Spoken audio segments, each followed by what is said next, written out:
Kembali bersama kami di NTV Prime dan kami masih membahas mengenai bahaya sebaran terorisme dalam dunia digital khususnya game online.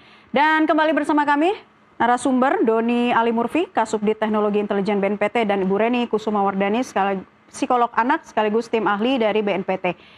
Pak Doni, Bu Reni, tadi kita sudah membahas ya, terutama dari Bu Reni tadi bagaimana peran orang tua ya harus terlibat dalam proses pendampingan anak di ruang digital. Nah, yang menarik untuk kita bahas juga koordinasi lagi nih Pak Doni, bagaimana dengan komunikasinya ya sejauh ini dengan Komdigi dan bagaimana juga BNPT melihat sejauh ini PP Tunas ya dari Komdigi apakah juga sudah berjalan maksimal dalam hal pengawasan di ruang digital?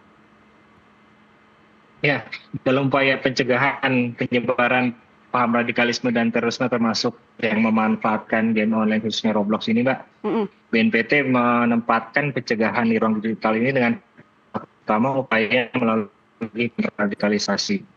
Ini yang menyasar masyarakat, khususnya kelompok rentan seperti anak-anak dan remaja. Di ruang digital ini juga kami aktif dalam menyebarkan narasi kebangsaan, toleransi, dan perdamaian. Dengan portal BNPT seperti lain-lain. Pendekatan juga koordinasi dengan Kementerian Komdigi, kami melihat bahwa dengan adanya PP Tunas diharapkan menjadi upaya pencegahan radikalisasi di dunia digital yang bisa ditekan jumlahnya. Baik, kalau Bu Reni melihat regulasi itu, kita... BNPT, ya, baik. Saya ke Bu Reni ya, Pak Doni. Bu Reni, Anda melihat regulasi kita sejauh ini apakah sudah cukup optimal, sudah cukup kuat untuk melindungi anak dari radikalisasi digital atau memang masih banyak celah hukum, Bu? Kalau dari sisi celah hukum ya, selalu akan ada, tetapi tentunya kan di sini BNPT juga berkoordinasi untuk masalah-masalah regulasi tentang game online ini. Nah, banyak dorongan-dorongan untuk game-game yang berbahaya ini diblokir aja gitu. Tapi kan sekarang kita perlu melihat bahwa game yang even menjadi tempat para penyusup ini yang kemudian menyusupkan paham-paham radikalisme ekstrim, sebetulnya tidak seluruhnya buruk begitu. Jadi yang diawasi itu adalah bagaimana chat private ini tidak berisiko bagi anak-anak. Jadi siapa yang bisa masuk ke chat itu. Nah ini yang perlu untuk diantisipasi demi perlindungan anak begitu. Karena kalau game-game itu kemudian diblokir, blokir itu bisa menimbulkan di dalam psikologi itu ada istilah forbidden fruit effect ya. Jadi karena sesuatu yang diblokir, dilarang, dibatasi itu justru akan makin bikin penasaran gitu. Justru anak-anak ini akan makin mencari akses-akses yang mungkin ilegal gitu karena anak-anak ini kan melek teknologi dibandingkan orang-orang di zaman milenial sebelumnya begitu ya.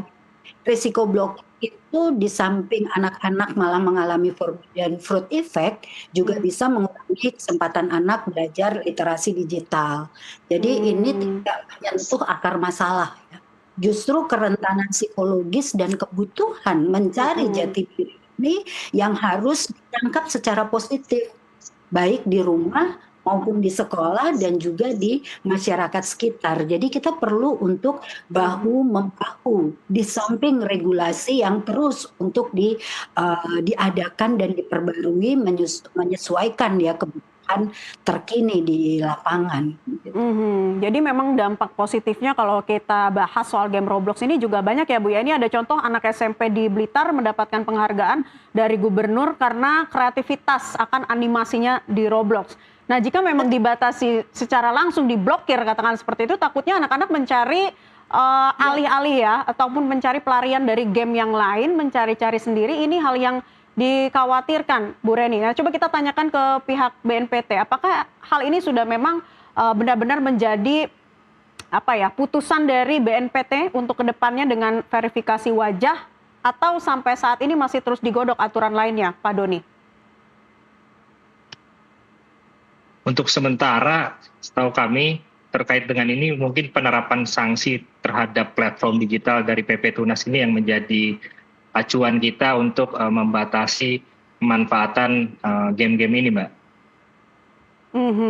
Berarti untuk Roblox sendiri memang arahnya hanya dengan verifikasi wajah tadi ya, Pak Doni sejauh ini? Betul, karena Roblox sendiri kan secara umum game ini penggunanya cukup banyak di Indonesia. Kalau nggak salah itu sekitar 7,2 juta penggunanya. Dan ini game yang memang sebenarnya memberikan kreativitas kepada anak-anak itu sendiri, Mbak. Jadi seperti yang tadi disampaikan bahwa selain menjadi yang memang dimanfaatkan oleh kelompok teror sebagai sarana, tapi ini juga game yang memang untuk mendukung kreativitas anak. Langkah BNPT ke depannya, Pak Doni, strategi kontra radikalisasi yang disiapkan BNPT ke depan seperti apa, melalui cara-cara apa saja? Kami kontra radikalisasi ini adalah merupakan strategi yang selama ini dibangun. Kami mengkoordinasikan dengan kementerian lembaga terkait agar kementerian lembaga terkait ikut bergabung dalam pemantauan patroli cyber. Lalu juga memberikan edukasi dan penyuluhan terkait dengan literasi digital. Edukasinya seperti apa, Pak? Salah satunya melalui Sekolah Damai. Bisa diceritakan soal Sekolah Damai ini, Pak Doni? Sekolah Damai ini tersebar di wilayah-wilayah, Mbak. Sudah tersebar di berbagai wilayah. Ya. Dan ini di sini memang memberikan ruang kepada anak-anak untuk memberikan literasi dan meningkatkan atau memberikan zona damai. Ya, kita tanyakan ke Bu Reni ya. Bu Reni, yang dilakukan BNPT salah satunya adalah pencegahan ya, kontra radikalisasi juga melalui Sekolah Damai. Nah, bisa Anda jelaskan dampak positifnya akan seperti apa nanti? Kalau dampak positifnya tentu diharapkan semakin kuat ya, untuk menguatkan anak-anak Indonesia di dalam moderasi keberagaman, moderasi beragama seperti itu. Dan yang dilakukan saat ini kita cukup detail, artinya menyiapkan bagaimana zona-zona yang ada di sekolah itu lebih diperluas pada area zona damainya, sehingga mereka akan merasa nyaman untuk berdiskusi apapun, merasa damai untuk berdiskusi apapun di zona yang makin luas, zona damainya. Di samping tentunya juga ada pengawasan selektif ya di sini, seperti filter konten dari media yang mereka buka, termasuk media yang dilakukan untuk pembelajaran. Di sini juga ada edukasi kritis, mengajarkan anak mengenali propaganda dan ujaran kebencian, sehingga anak-anak itu mulai radarnya itu ada, wah ini bahaya, dan itu bisa didiskusikan di zona yang aman dan damai. Lalu juga pendekatan ekosistem ya, kolaborasi tadi keluarga, sekolah, pemerintah, dan juga sekarang direncanakan juga dengan platform game yang sudah mulai dilakukan, dan tentunya literasi digital dan kritis, mengajarkan anak tahu tentang propaganda yang tidak boleh mereka masuk begitu ya, jangan sampai mereka terpengaruh selain ujaran kebencian dan manipulasi terhadap algoritma. Artinya kalau algoritma ini kan satu kali mereka buka, dua kali mereka buka, lama-lama kan akan ada terus. Nah ini mereka diajarkan bagaimana untuk mengacak supaya mereka tidak terkenali secara algoritma, sehingga bisa tertangkap oleh individu-individu yang tidak diharapkan. Jadi melatih thinking agar tidak mudah percaya pada narasi ekstrim, itu diajarkan di sekolah. Anak dibuat sebagai bukan objek tetapi subjek.